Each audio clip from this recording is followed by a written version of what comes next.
Do you feel a creeping, shrinking sensation when you stand before the serpents in the zoo and see the slithery, gliding, venomous creatures with their deadly eyes and wicked, flattened faces?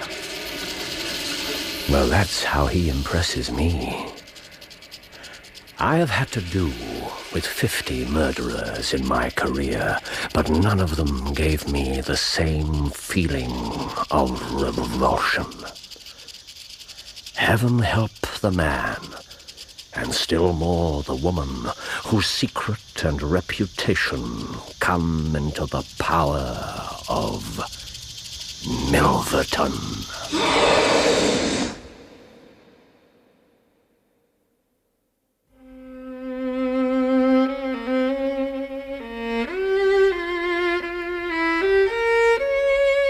Charles Augustus Milverton by Sir Arthur Conan Doyle. Dramatised for radio by Bert Coules. With Clive Merrison as Sherlock Holmes and Michael Williams as Dr. John Watson. And featuring Peter Vaughan as Charles Augustus Milverton and Pauline Jameson as the Duchess.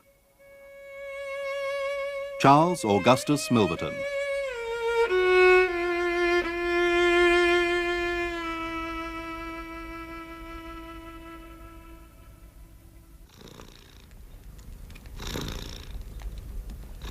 Yes, you're a beautiful creature, aren't you? Yes. Down you go.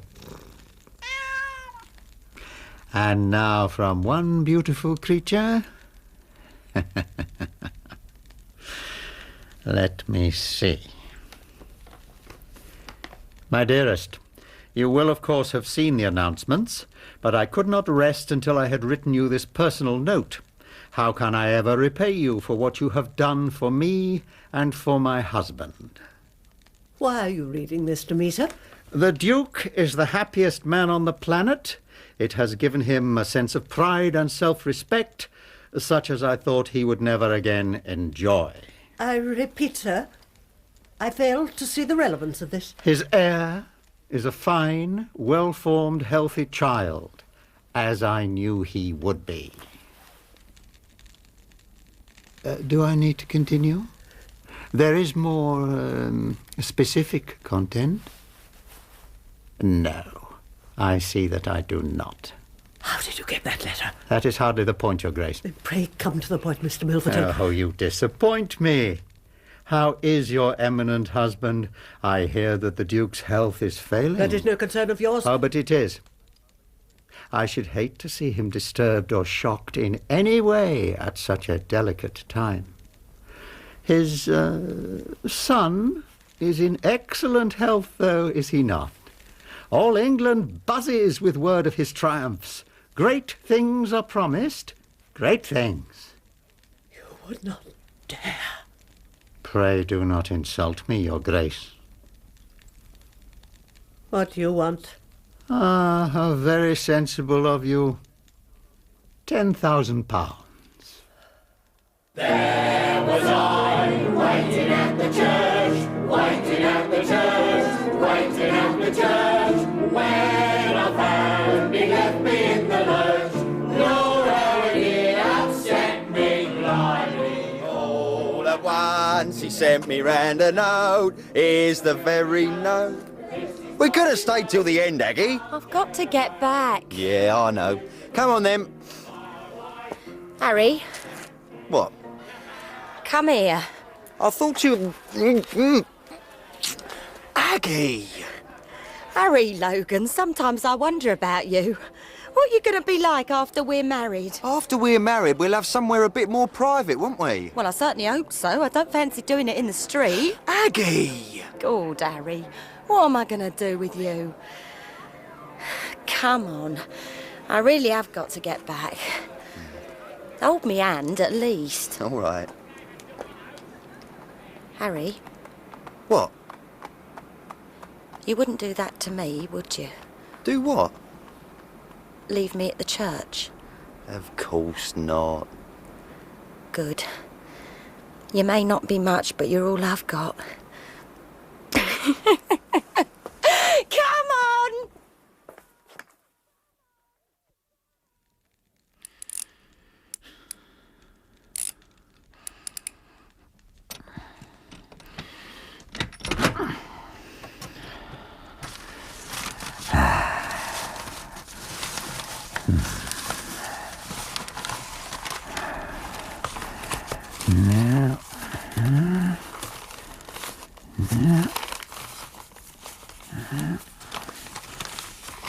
Yes.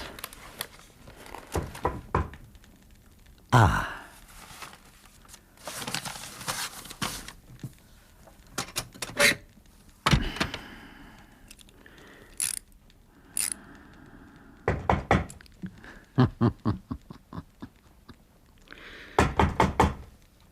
Very good.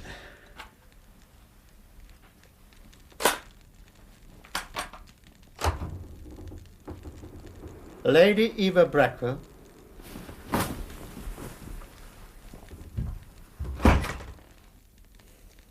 Mr. Milverton, what is the meaning of this? Ah, my lady, please. There's no call for incivility. Incivility? I'm sure we can conduct ourselves in a seemly fashion. Discretion is so important. I'm sure you agree. Mr. Milverton, I did not come here to listen to cheap innuendo. Ah, but you did come. An admission in itself, don't you think? What proof have I that you actually possess these letters? Oh, my dear Lady Eva.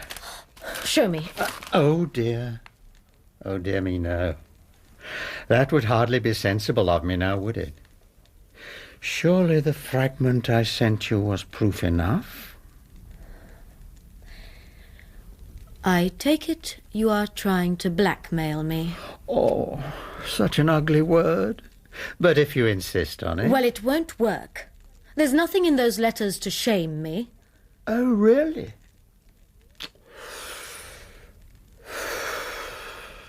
Unless you return them to me at once, I shall go straight to the police.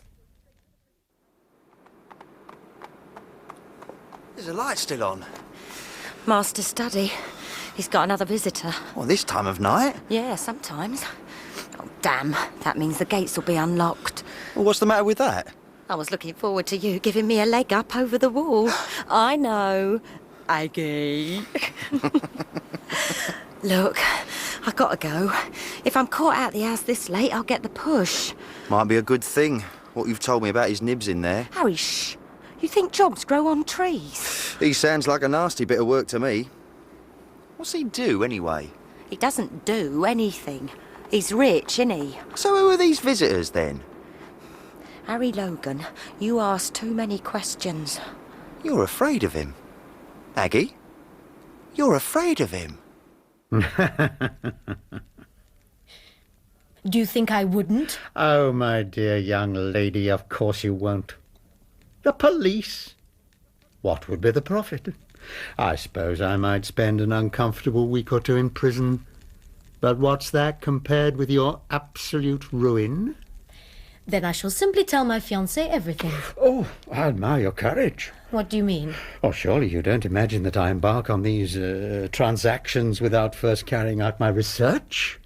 I know of the Earl's pride, to say nothing of his temper. His reaction to your little confession should be most interesting. You will pay me £7,000 by the 14th, or there will most certainly be no wedding on the 18th. £7,000?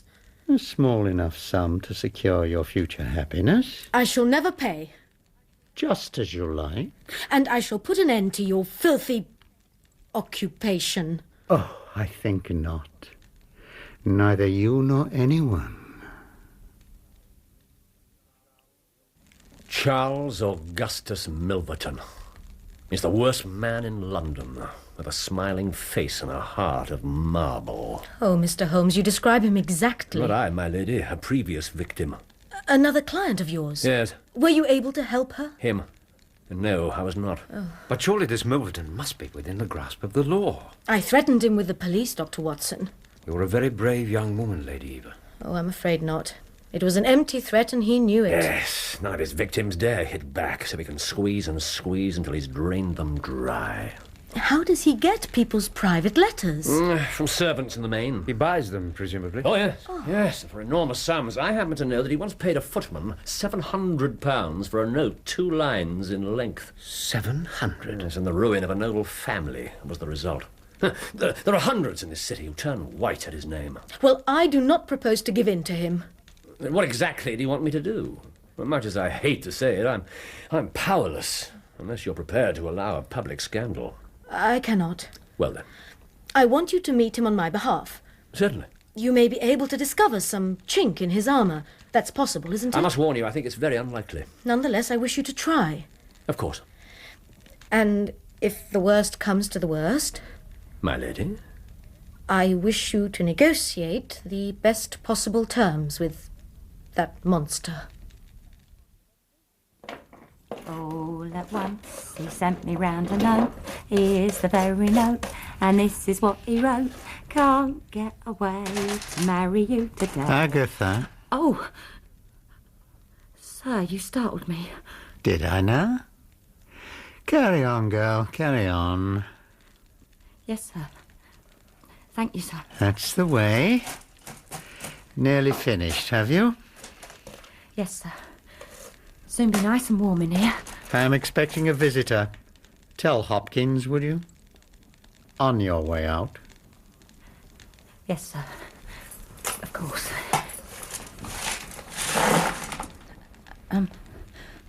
Will you be needing anything else, sir? No. Very good, sir. Oh, Agatha, Sir? that young man of yours kept you out very late last night? I didn't know you... Yes, sir.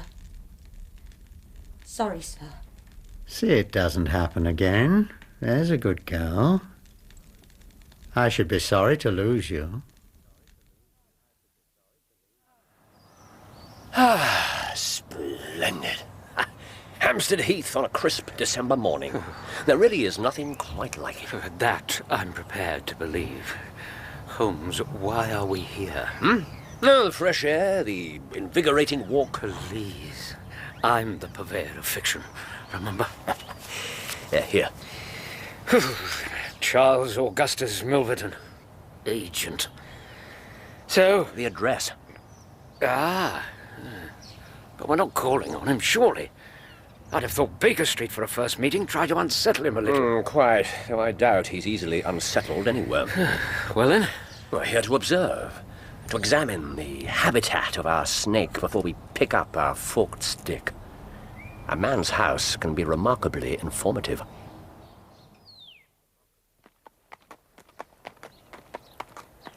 That's not a house. It's a fortress. Informative. Complete with guard. Not perhaps informative enough. No? Well, surely it tells us a good deal about the man. Such as? Well, he's obviously wealthy. I knew that already. We knew that a great deal of money comes into his hands. Now we know that he husbands it carefully. Look at the grounds of this place. Immaculately kept. That means he has a sizable staff. It also means that he cares about such things. Show, appearance. He's not just a miser gloating over his hoard. Excellent. Do the servants know the source of their master's income, do you suppose? He'd never allow it.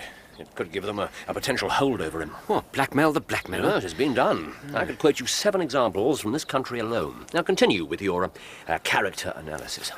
This car, Yes? Well, it's the highest quality, but look at the design, the typeface, the layout, all of it. It's ostentatious in the extreme, flamboyant almost. You can't condemn someone for a lack of taste. No, that's not my point. It's not just bad taste. There's too much effort in it. Trying too hard. The gardens here are the same. The ornamental gates, everything. He's a man who values appearances, because he doesn't have anything else, anything more fundamental. Not a man of breeding. But someone who thinks he's a gentleman and cares a great deal that others should think so too. Watson, you scintillate this morning. Must be the cold. Well, I'll bring you out on these excursions more often, any more. Well, if a man's that successful in his profession, however debased it may be, he's obviously no fool. If anything, I suspect it's harder to rise outside the law. So he probably has a considerable brain. Absolutely accurate. Holmes, if you already know all this, why am I standing here, freezing to death, slowly working it all out? Because, as always, your different perspective on matters is illuminating. I'm pleased to hear it. And it does me no harm to be reminded of the basic facts. Well, if anything, you underestimated his intelligence. He's a genius in his way. He'd have made his mark in a more savoury trade. Seems to have made quite a mark in this one. Oh, yes. And no one knows where his grip will fall next. He'll hold a card back for years to play it when the stakes are best worth winning. He tortures and wounds and kills as surely as if he used the gun or the knife. As I said, the worst man in London. Come along, Doctor. You've seen enough? For the present. Besides, a snake pit isn't the healthiest of places to linger. I knew you would see the sense of it, Your Grace. Mr. Milverton, I have not come to agree to your terms. Indeed. I fail to see any other reason why you should have come here. This is hardly the sort of hour for a social visit. I have come to ask you for mercy. For mercy? Why should I show you mercy? Why should you ruin innocent lives? Innocent, Your Grace. I'm not referring to myself. My husband and our son. You must know what this exposure would mean. But the remedy is in Your Grace's own hands. I don't have £10,000. Then get it. It's impossible. Mr. Milverton. Oh, Your Grace, kindly do not embarrass us both by kneeling. It is most unbecoming. I beg you. Please. If you've exhausted your arguments, then I must ask you to excuse me. I'm a busy man. However... Yes? I've no wish to be unreasonable. You have a week.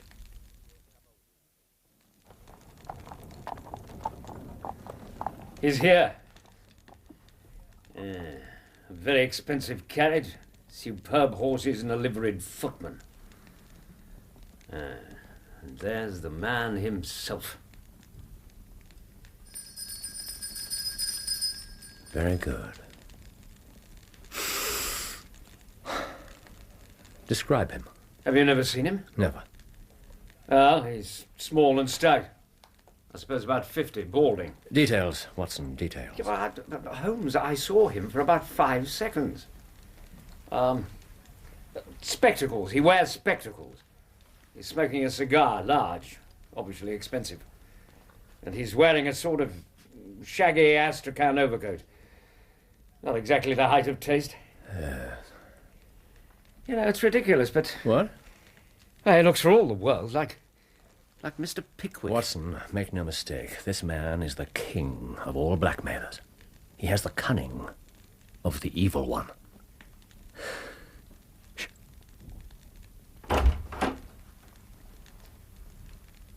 Mr. Milverton. Mr. Holmes? Won't you come in? This gentleman. Is it discreet? Is it right? Dr. Watson is my friend and partner. Very good. It's only in your client's interest that I protested. The matter is so very delicate. Dr. Watson has already heard of it. Then we can proceed to business. Has the Lady Eva empowered you to accept my terms? What are your terms? Well, they haven't altered. £7,000 by the 14th. And the alternative? Oh, my dear sir, it is painful to discuss it. We are, of course, familiar with the contents of these letters. I shall advise my client to tell her future husband the whole story and trust to his generosity. You evidently do not know the Earl. What harm is there in the letters? Oh, your familiarity with them doesn't seem particularly deep. No matter. They're sprightly. Very sprightly. The lady was a charming correspondent, and her friend evidently very close to her. I can assure you that the Earl of Dovercourt would fail to appreciate them. We disagree. Oh, well then, we'll let it rest at that. It's purely a matter of business. Good day to you. Wait. Mr. Holmes? You go too fast. We would certainly make every effort to avoid a scandal in so delicate a matter. Ah, I was sure that you would see it in that light. At the same time, Lady Eva is not a wealthy woman. Mr. Holmes. The sum you mention is utterly beyond her power. £2,000 would be a drain on her resources. 2,000? That is the highest price that you will get.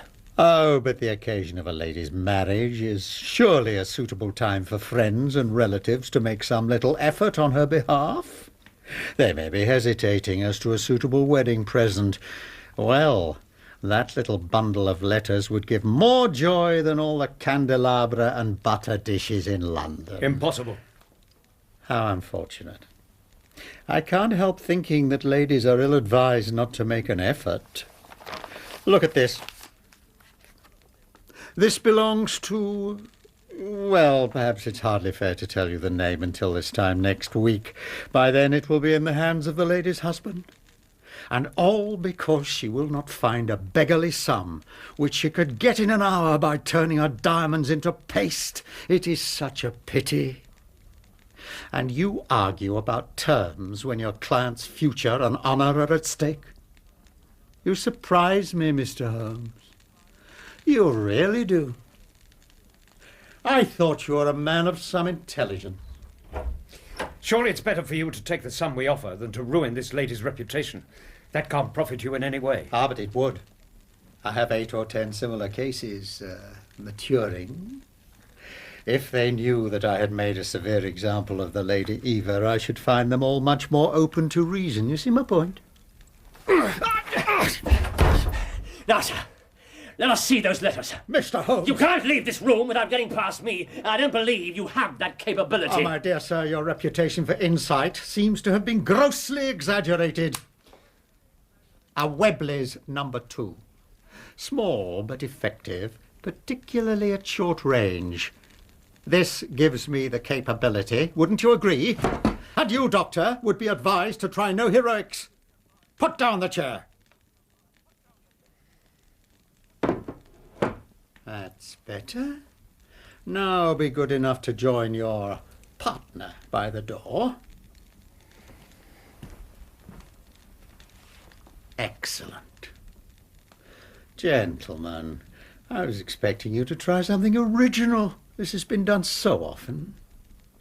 I assure you I'm perfectly prepared to use this, and the law would support me. Detaining someone against his will is a most serious offence. And now I do have 1 or 2 little interviews this evening, and it is a tedious drive to Hampstead. If you'll excuse me...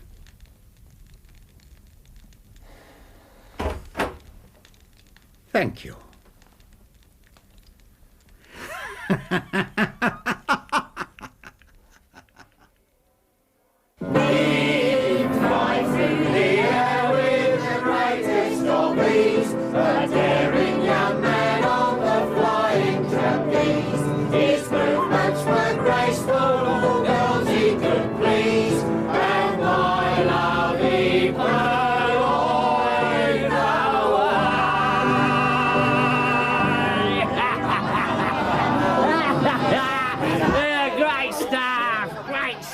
Landlord, a drink for the maestro there. Oh, another one! Oh, sorry, friend. You was first, I believe. No, that's all right. Tell you what, let me get yours to make up for the rudeness. It wasn't rude. No, politeness costs nothing, my old ma used to say. Mind you. She had a tongue on her that could strip paint. Useful, that was, come to think of it. Well, all right, thanks. Another pint it is. Landlord! I'm coming! You're not the only one here! No, very true. And what can I get for the lovely lady? Oh, well... She'll have a half, and I'm paying for it. So I says to her, the trouble there, madam, the trouble there is the seating's gone and your old ball cook. No! And she says to me, oh, well, hurry up and fix it. It's highly inconvenient. Inconvenient, yeah. Turning red she was and dancing about better than Dan Leno. No! I don't think that's any way to talk about a lady. Oh, Harry. I'll tell you, mate, and you too beautiful. Come here, listen. You listening, eh? I'm listening. No, you can get closer than that. Here. Oh! Now, just a minute. Oh, belt up, Harry, for God's sake. Go on, Billy. Right, well, the great thing about my trade is this. Above stairs, below stairs, kings and queens, or the likes of you and me, to the plumber, they're all exactly the same. We are the great social levellers, we are. You can't keep no secrets from your plumber. Can't you talk about nothing else? Plumbing, all bloody night. Oh, shut up, Harry. It's fascinating. Disgusting, I call it. Oh, it's nature. That's what it is. You can't deny it. Harry can. Oh, blimey. Not built like the rest of us, are you, mate? Don't fancy your chances much then, girl. You want to get yourself someone what's properly equipped. What? Like a plumber, you mean? Nothing missing from my toolbox, I can tell you. Want to have a look? No. eh? Right, that's enough. Go on, Harry! Why, easy, mate. You'll do yourself a mischief. There you are. You all right? Ignore him, Billy. Whatever you say, Gorgeous. Your word is my command.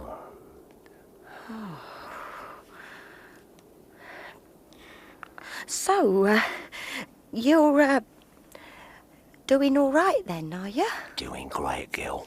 Doing great. My own business. Nice little bit put away. Doing great. And, Mrs. Escott? What about her?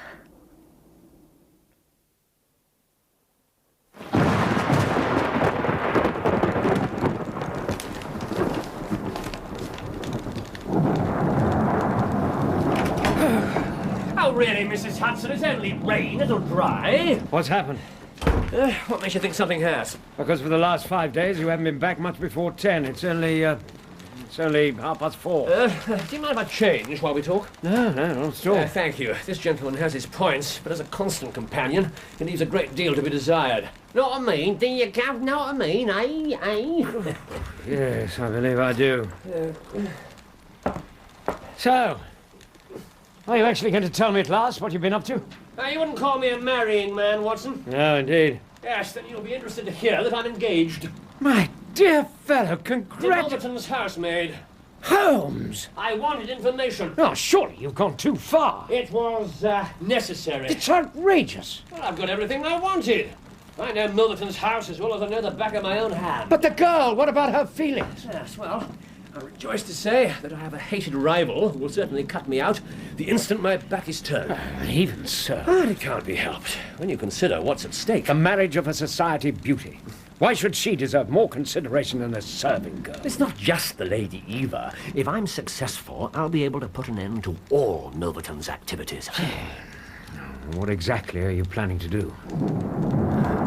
What a splendid night it is. You like this weather? It suits my purpose.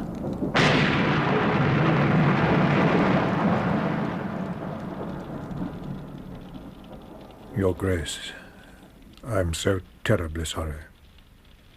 Thank you, Sir William. The final stroke was very sudden. The Duke could have suffered little pain. Good. Forgive me, but would you like me to ring for your maid? Thank you. No. I should like to remain here for a moment. Alone with my husband. Of course.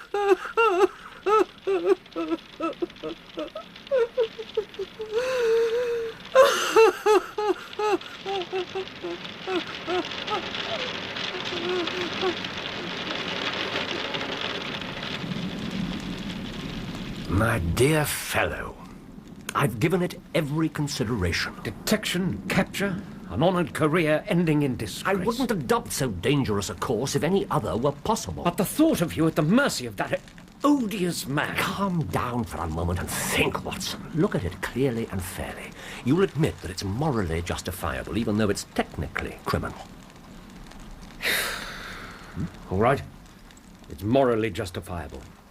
But the risk... There's no other way. Either I play this last card, or I abandon my client to her fate. Well, surely you don't think I should worry about the personal risk when a lady's in need of my help? Don't try to win me over with that argument. Watson, it's a duel between Milverton and me. My self-respect and my reputation are at stake. I mean to fight to the finish. Well, I don't like it. But I suppose it must be. Yes, it must. When do we start? You're not coming. Then you're not going. Watson. I give you my word of honour, and I never broke it in my life, that I will take a cab straight to Scotland Yard and give you away, unless you let me share this adventure with you. You can't help me. How do you know that? You can't tell what might happen. I can't put you at risk as well as myself. My mind's made up. Other people besides you have self-respect and reputations. Oh, my dear fellow. Be it so. We've shared the same room for some years. It would be amusing if we ended up by sharing the same cell.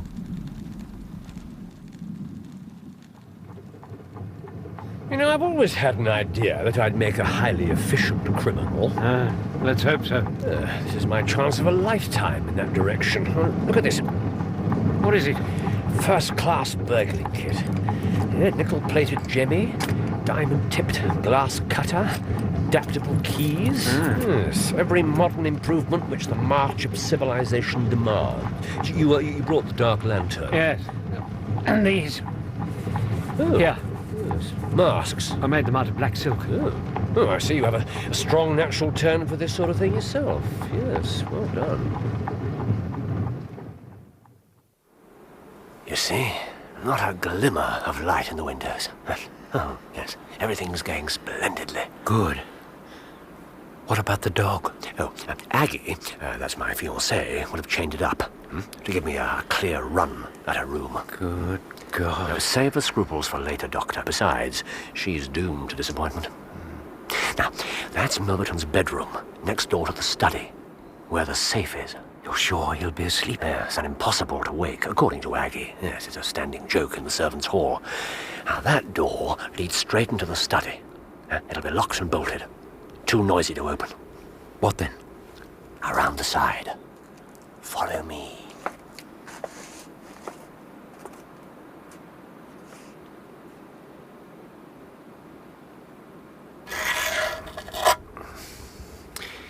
Now.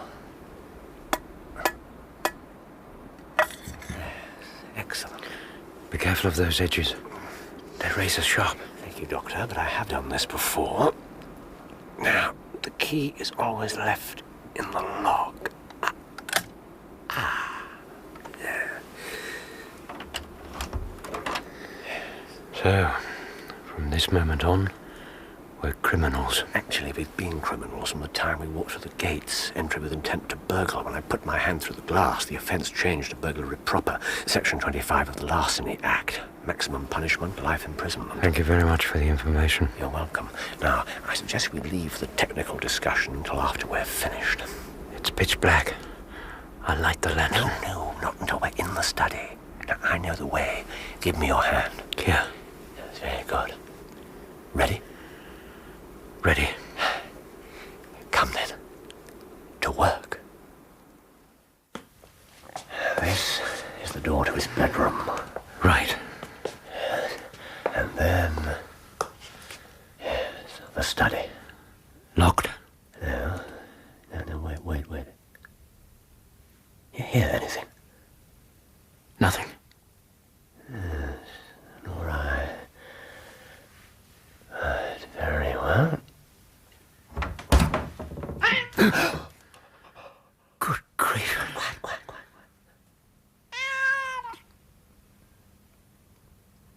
Oh, he didn't hear it. Come on.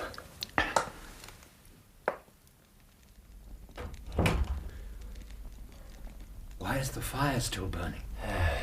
I don't know. Wait, I'll just... yeah. What a sound from the bedroom. Good.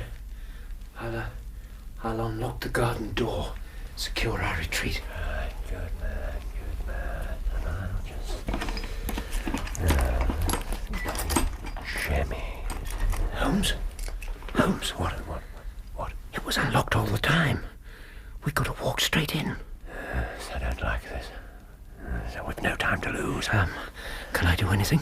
Yeah, stand by the door. If you hear anyone coming, lock it, and we can get away through the house. Right. If someone comes the other way, yes? Well, we can get out to the garden if the job's done, or, Yes, hide behind those window curtains if it isn't. Do you understand? Yes, perfectly. Right, well, to your post then. I'll see what I can do with the safe. The boy I love is up in the gallery. The boy I love is looking down at me. There he is, can't you see?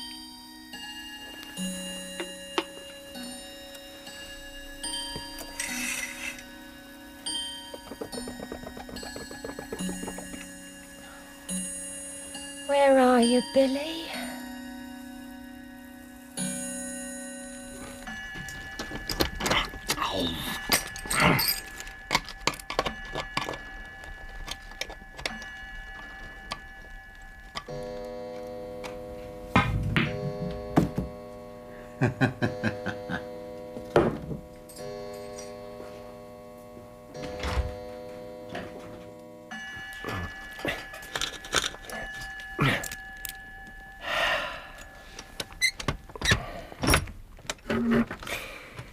Excellent.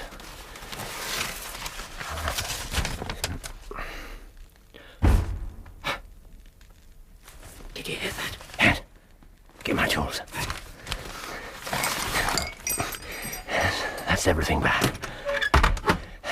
Now the curtains, quickly.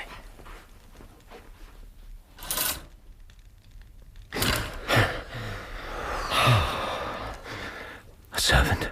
I don't think so. Milverton? Did you get everything? Yes.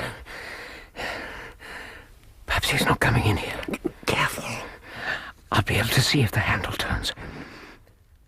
Holmes. What? The door of the safe. It isn't shut properly. Damn. I'll do it. No. What is it? I can smell his cigar.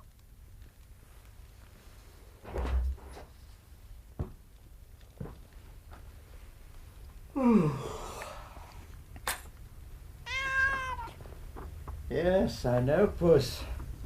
It's very late, isn't it? Yes. But it should be worth it. Ah, yes. Now, will she be on time, Puss?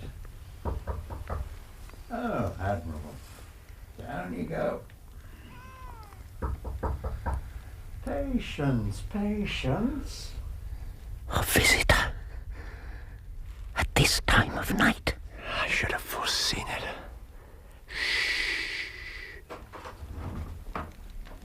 Come in, my dear. Oh, what a terrible night, don't you agree? Well, I must say I approve of the veil. I wish all my suppliers were so cautious. Well, my dear, you've made me lose a good night's rest. You really couldn't come at any other time, eh? No, sir. Yes, well, I dare say the Countess is a harsh mistress. Well, you have your chance to get level now. Yes. Bless the girl, what are you shivering about? Pull yourself together. Now, let's get down to business. You say that you have 5 letters which compromise the Countess d'Albert. You want to sell them, I want to buy them. So far, so good. It only remains to fix the price. Great heavens. Well. Is it you? The woman whose life you have ruined. You are so very obstinate. Why did you drive me to such extremities? I assure you I wouldn't hurt a fly of my own accord, but every man has his business. What was I to do? I put the price well within your means. You wouldn't pay. So you sent the letter to my husband, and he broke his heart and died. Oh, pray accept my deepest condolences. You unspeakable hypocrite. Don't imagine that you can bully me. You will ruin no more lives as you've ruined mine. You will wring no more hearts as you've wrung mine. What are you doing? Freeing the world of a poisonous thing. No! My God! Now, Watson. I might not be too late.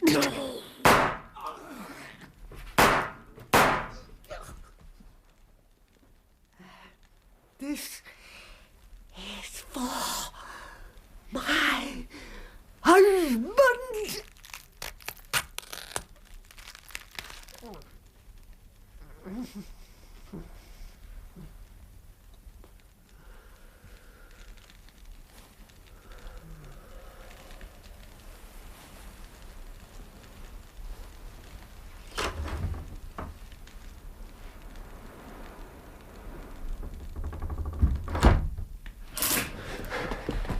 Good God above. His face. There's no time for that. The servants will be here in moments. Help me.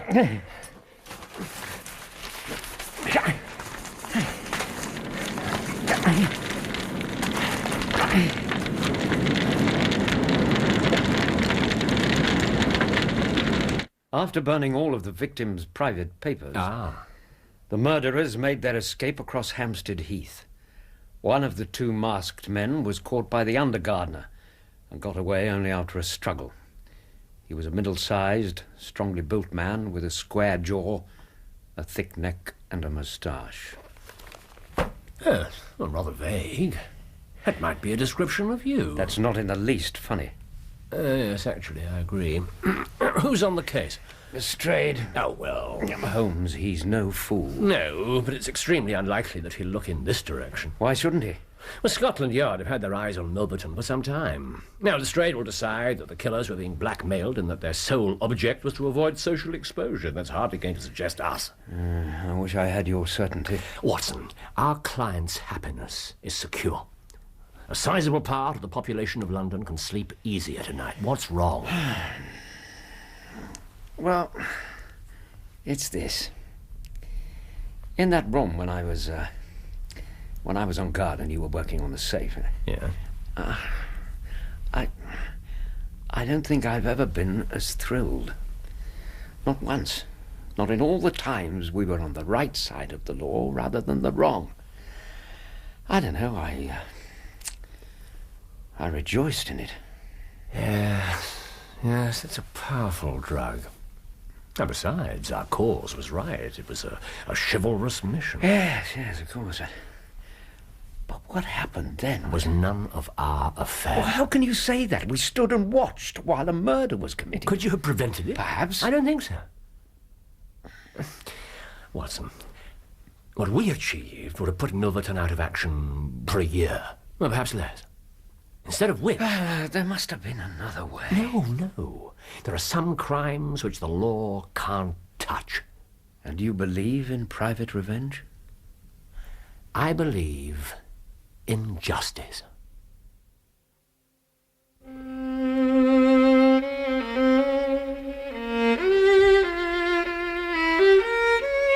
In Charles Augustus Milverton, Sherlock Holmes was played by Clive Merrison and Dr. Watson by Michael Williams, with Peter Vaughan as Charles Augustus Milverton and Pauline Jameson as the Duchess. Aggie was played by Alice Arnold, Harry Logan by David Thorpe, Lady Eva by Danielle Allen, and the Doctor by Peter Penry Jones. The pianist was Michael Haslam, and the violinist was Leonard Friedman.